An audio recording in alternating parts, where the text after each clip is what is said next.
Now we have this Fox News alert on this global day of jihad. There were massive pro-Palestinian protests in major cities all around the world, from Baghdad to Rome and New York and Los Angeles. Our very own Sara Carter was with demonstrators in Times Square in New York City, and here's what they told her. Listen to this.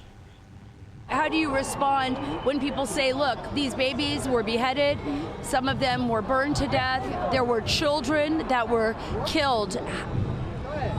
Why not speak out against that and then, protest later? Why protest now? Because they're already killing hundreds of lives right now, even as we speak. And we're protesting until something ends, something stops for us, Do you think it's going to ever stop when you... Well, the problem is as long as Gaza is led by a terror organization, I don't see any difference. Do you care about the babies that were beheaded? No, the babies they were never beheaded. That was a made-up story. How do you not know? True. It's show me the pictures now. So what about Show me the pictures. You're a lying full of You're full of They did not kill their babies. That is So no babies. There's no validation of that whatsoever. There is no proof of that. Netanyahu is basically running his own narrative of what he wants to excuse himself. How does this end?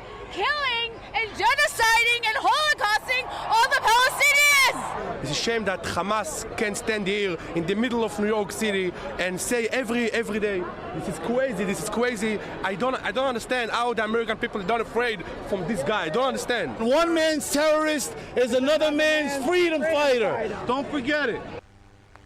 Massive crowds, all in denial, all believing lies.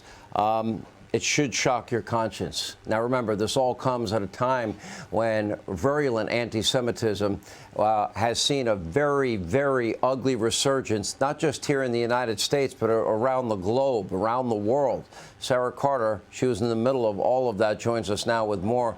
Sara, I'll be honest, in spite of all of the evidence to the contrary, the massive size of the crowd that you have been in all day, it is shocking to see people that ignorant, that much in denial, that actually, really are supporting the terrorist attacks against Israel.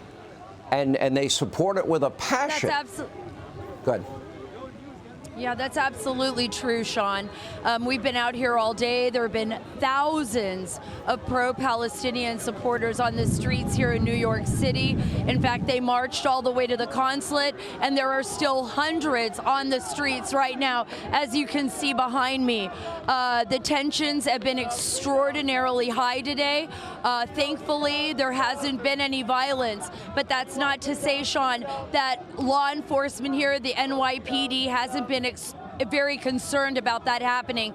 They've been doing yeoman's work, and they have been targeted with all kinds of foul language, as you can imagine, every time they try to move people out of the way. One of the bigger issues, Sean, that for me personally, that has happened right here, one of the bigger issues for me is I've covered the war. I spent 8 years in Afghanistan covering the war. You know that, back and forth in the region. I was in Iraq. I saw the atrocities of war. I saw what hate did to those countries and those communities.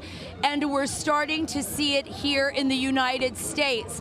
I talked to both Palestinian supporters, people that are fighting for a Palestinian state out here, and I also spoke to pro-Israeli supporters that were here, a smaller group, a far smaller group.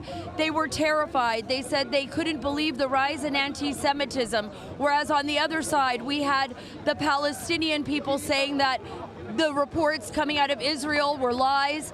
They said that the reports about the death of the beheadings of the babies were not true. There is certainly a lot of conflict. This is not going to resolve. And one of the bigger questions I had for everyone, Sean, here today, and you can see there's so many people here still on the streets, is how does this How does this all... Our cops are not getting paid enough. enough, but y'all sending billions. Sarah, if you want to interview her, You can hear ask her, people what are. what does she want to say? Tell her to say it on TV. Come here. You're upset. What would you like? What would you like to say? What?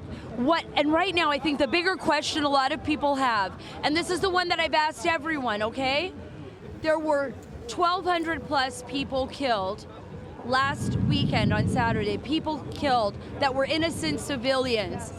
They were killed by terrorists, according to their actions. There were children involved in there. Can I speak? Hamas, do you consider Hamas a terrorist organization? When that happened, we as Muslims were upset. We don't condemn that. We don't support that. But you guys killing and having a genocide in Palestine right now is not okay. Why is it okay when it's Israel, but when it's Palestinian, you guys are like, it's okay because Hamas is hiding there. That's not right. We as humans need to do better. Those are children. What would the reaction be? What would the reaction be? And this is my question as well, Sean. I've covered the war for a long time, and I've seen this. My heart breaks. Really, it does, to see so much death. To see so much death. But what would the reaction be? What would the reaction be if it was the other way around this weekend? So Palestine is the size of Washington, D.C. You don't need to send warships to destroy that strip. But so many people don't believe, and I asked so many, how many people here believe that babies were killed and that they were beheaded by Hamas? Nobody believes it. Nobody believes it.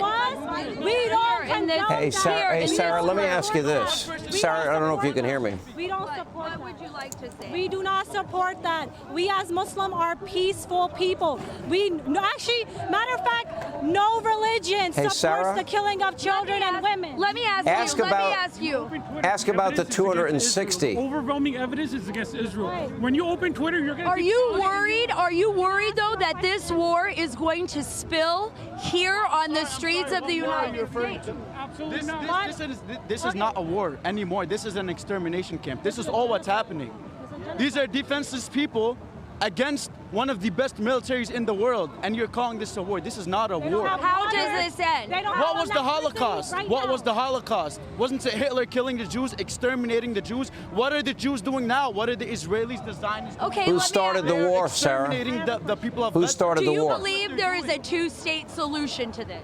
What do you If we believe? all unite together and stand up for what's right, today the Empire State Building should have been red, white, and black, not blue and white. They're still supporting Israel. That was last week, like you said, right? But today, thousands of Palestinian children's family died. If there's terrorists, where are the names of those terrorists? Israel is so advanced that they should have a list of the name of terrorists. They can't pull one terrorist out, just like they got the Bin Laden dude, and they were like, here, this is him. They can't bring the names of the I think Sean and children and families are dying. Sarah, you can wrap. And wake up and stay woke. They are trying to divide us. Sarah Carter. I want to get your final thought. You can hear the thought. passion here and the rage and the anger. And Sean, I think what the problem is, and we've seen this throughout, is that everybody here has one belief, whereas people on the other side have another belief, and nobody's shaking those beliefs. Whether the people here believe what happened in Israel or whether they don't. On the other side, when I spoke to Israeli supporters, people that were adamantly opposed to what was happening, even here on the streets of New York City, they were saying anti-Semitism is on the rise. They were saying nobody believes us. They were frightened at what they were seeing on the streets. And you can also see on the side of the pro-Palestinian that they also feel this intensity and this rage. And that's why I ask, is there a two-state solution? Yeah. Give them their water, give them their electricity, stop bombing their hospitals. Let them, if you don't want them there, let them go to Egypt. So why are you guys putting a siege on everything? Why are you guys not letting these people live? It's simple. All right, Sarah, let me. The Egyptian, but right Sarah, now reports are that the can you hear Egyptian me? government is not allowing people to go into Egypt, that they're being kept on the outside, inside Israel right now, Sean. We are looking at the beginning of what could be continuing protests throughout the week, and not just here in the United States, but throughout the world. It's not going to end today. Sean, back to you. Sarah, thank you. Stay safe. Hey, Sean Hannity here. Hey, click here to subscribe to Fox News YouTube page and catch our hottest interviews and most compelling analysis. You will not get it anywhere else.